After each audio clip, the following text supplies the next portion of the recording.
ایک بادشاہ کی ہوس، دو انبیاء کا بے گناہ خون اور ایک عبرتناک انجام۔ یہ واقعہ آپ کی سوچ کو جھنجھوڑ کے رکھ دے گا اور سوال یہ اٹھے گا کہ کیا ہم بھی کہیں اپنے ایمان میں کمزور تو نہیں ہو رہے؟ آئیے اس داستان سے سبق لیتے ہیں۔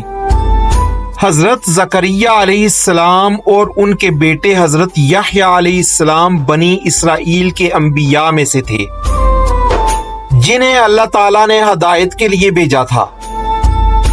حضرت زکریا علیہ السلام اپنے تقوی، پرہیزگاری اور اللہ کے ساتھ گہرے تعلق کی وجہ سے بہت مشہور تھے۔ انہوں نے اپنی قوم کو حق کی دعوت دی اور ان کے بیٹے حضرت یحییٰ علیہ السلام بھی انہی کے نقش قدم پر چلے۔ بسم اللہ الرحمن الرحیم۔ معزز خواتین و حضرات، میں امید کرتا ہوں کہ آپ خیریت سے ہوں گے اور میری دعا بھی ہے کہ اللہ پاک آپ کو سدا عافیت کے سائے میں رکھے، آمین۔ اگر آپ ہمارے چینل پہ پہلی بار آئے ہیں تو آپ سے گزارش ہے کہ ہمارے چینل کو سبسکرائب کر لیں اور بیل نوٹیفیکیشن کو آن کر لیں تاکہ ہماری ساری ویڈیوز آپ تک ضرور پہنچ سکیں۔ السلام علیکم ورحمۃ اللہ وبرکاتہ۔ ناظرین محترم، یہ واقعہ تقریباً پہلی صدی قبل مسیح میں پیش آیا جب بنی اسرائیل پر مختلف بادشاہوں کی حکومت تھی اور ان میں سے اکثر اللہ تعالیٰ کے پیغام کو نظر انداز کر دیا کرتے تھے۔ یہ وہ زمانہ تھا جب بنی اسرائیل میں اخلاقی گراوٹ، مذہبی انحراف اور نبیوں کے خلاف دشمنی عروج پر تھی۔ اس دور میں اللہ تعالیٰ نے حضرت زکریا اور ان کے بیٹے یحییٰ علیہ السلام کو نبی بنا کے بھیجا تاکہ وہ لوگوں کو اللہ کی راہ پر واپس لائیں۔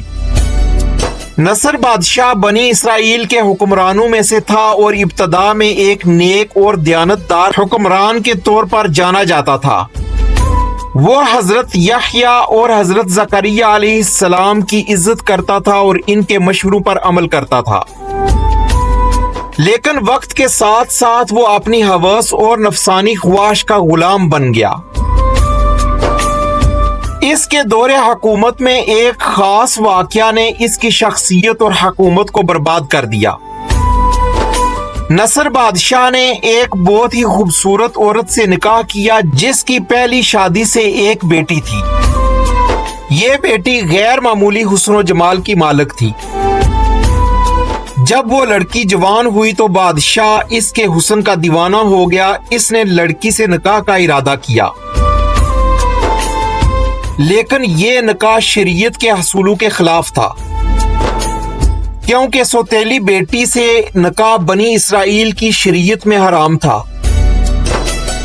لڑکی کی ماں جو اپنے مفادات کے لیے بادشاہ کو قابو میں رکھنا چاہتی تھی، اس نے بادشاہ کے سامنے ایک مکروہ شرط رکھی کہ اگر آپ میری بیٹی سے نکاح کرنا چاہتے ہو تو اس کا مہر حضرت زکریا علیہ السلام اور حضرت یحییٰ علیہ السلام کے سر ہوں گے۔ بادشاہ نے ابتدا میں انکار کیا اور کہا کہ یہ دونوں پیغمبر ہمارے خیر خواہ ہیں، انہیں قتل کرنا ظلم عظیم ہے، لیکن مسلسل اصرار اور اپنی نفسانی خواہش کے زیر اثر بادشاہ نے یہ خوفناک فیصلہ کر لیا اور اپنے سپاہیوں کو انبیاء کے قتل کرنے کا حکم دے دیا۔ ناظرین محترم، سپاہیوں نے حضرت یحییٰ علیہ السلام کو بیت المقدس میں شہید کر دیا۔ کہا جاتا ہے کہ حضرت یحییٰ علیہ السلام کی شہادت کے بعد ان کا خون زمین پر بہتا رہا اور زمین نے اسے جذب کرنے سے انکار کر دیا۔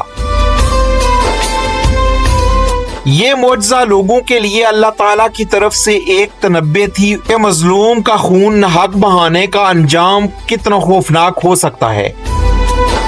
حضرت زکریا علیہ السلام اپنے بیٹے کی شہادت کے بعد جنگل کی طرف روانہ ہو گئے۔ ایک درخت نے ان کی دعا پر اپنی شاخیں کھول دی اور وہ اس کے اندر سما گئے، لیکن ان کا ایک کپڑا باہر رہ گیا۔ شیطان نے سپاہیوں کی رہنمائی کی اور اس درخت کی نشاندہی کر دی۔ سپاہیوں نے درخت کو آری سے چیر دیا اور حضرت زکریا علیہ السلام شہید ہو گئے۔ حضرت زکریا علیہ السلام اور حضرت یحییٰ علیہ السلام کی مظلومانہ شہادت کے بعد اللہ تعالیٰ کا عذاب نازل ہوا۔ آسمان تاریک ہو گیا، زمین زلزلے سے لرزنے لگی اور نصر بادشاہ کی حکومت تباہ ہو گئی۔ ایک دشمن بادشاہ نے اپنے خون خوار فوجیوں کے ساتھ حملہ کیا اور پورے شہر کو برباد کر دیا۔ حضرت یحییٰ علیہ السلام کا خون مسلسل بہتا رہا، یہاں تک کہ ایک بزرگ شخص نے پکارا کہ کیا ایک نبی کے خون کے بدلے پوری قوم کا قتل عام کیا جائے گا؟ اس کے بعد خون بہنا رک گیا اور انصاف کی بحالی کی راہ ہموار ہوئی۔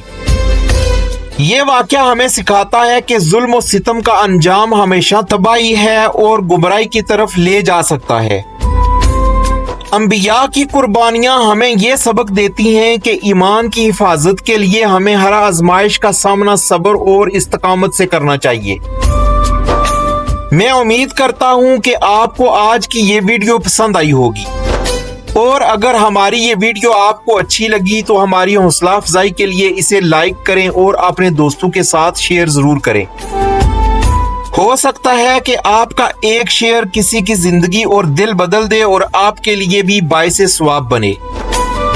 بہت شکریہ۔